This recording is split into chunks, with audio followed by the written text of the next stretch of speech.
Every now and then, a story we think we know surprises us. It takes a turn, shows us a new angle, and suddenly we realize maybe the real meaning was never what we thought. This happens with the story of Narcissus. Most of us have heard it before. The tale of vanity, of pride, of a young man who fell in love with his own reflection.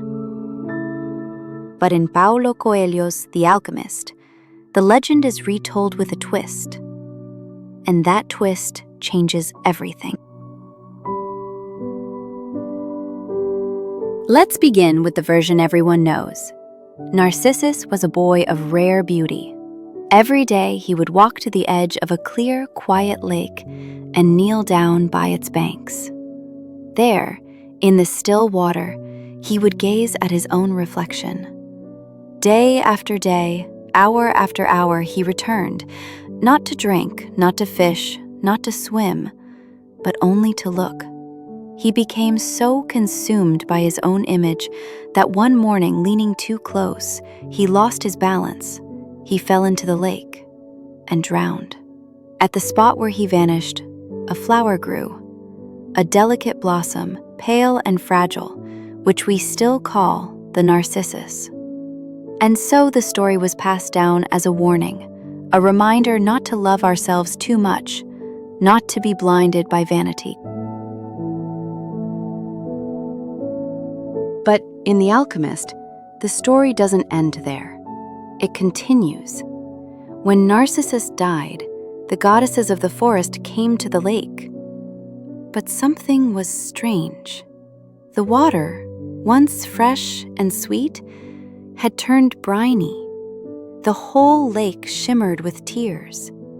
The goddesses asked, "Lake, why do you weep so bitterly?" "I weep for Narcissus," the lake replied. The goddesses nodded. "Of course. We too chased him through the forest. His beauty was unmatched.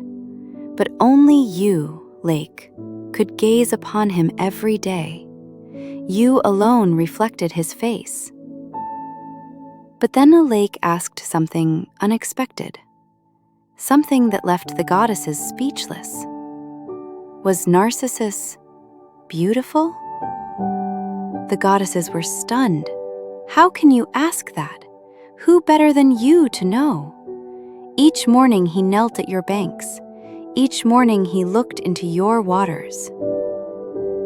The lake was silent for a long time. Finally, it whispered, "I do not weep because he was beautiful.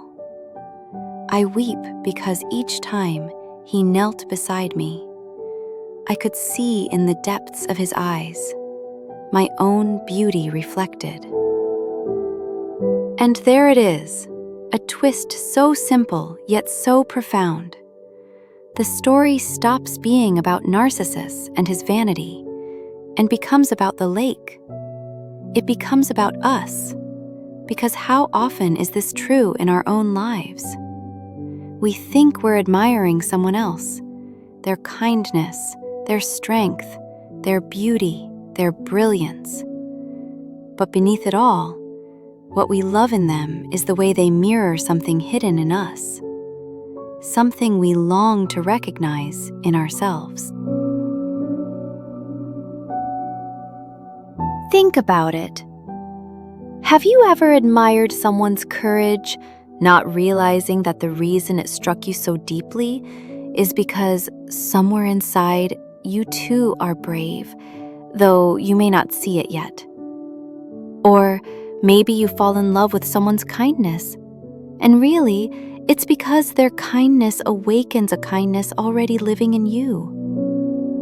Even jealousy works this way. The people we envy often show us the life we secretly wish to claim. They hold up a mirror to our unfulfilled desires. Just like the lake, what we often seek in others is the reflection of ourselves. This is why the story matters. It isn't just about a boy staring into the water. It's about the mirrors we find in others, The way their eyes, their presence, their love reveal back to us who we really are. And maybe that's why loss hurts so much. When people leave our lives, through distance, through time, or through death, we don't only lose them, we lose the part of ourselves we saw reflected in their eyes. The story of Narcissus isn't really about vanity at all. It's about reflection, about how every person we love, every soul we admire becomes a mirror, showing us not only who they are, but also who we are.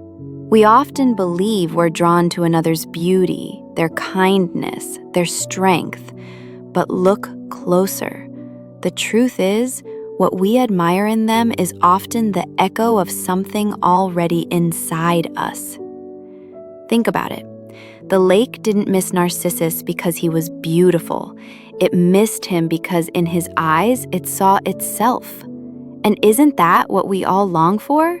To be seen, to be reflected, to be reminded of our own worth through the gaze of another. Because in every eye we meet, a universe stares back. Just as the lake discovered its own beauty in Narcissus's gaze, we too discover pieces of ourselves in the people who pass through our lives.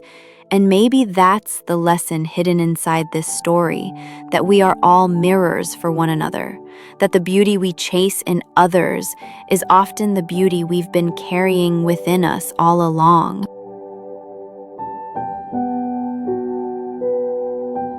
What did you see in the story? Was it about Narcissus or about yourself? Share your thoughts below. I'd love to hear them. And if you're new here, welcome to The Turning Point. Hit subscribe and let's explore these hidden lessons together.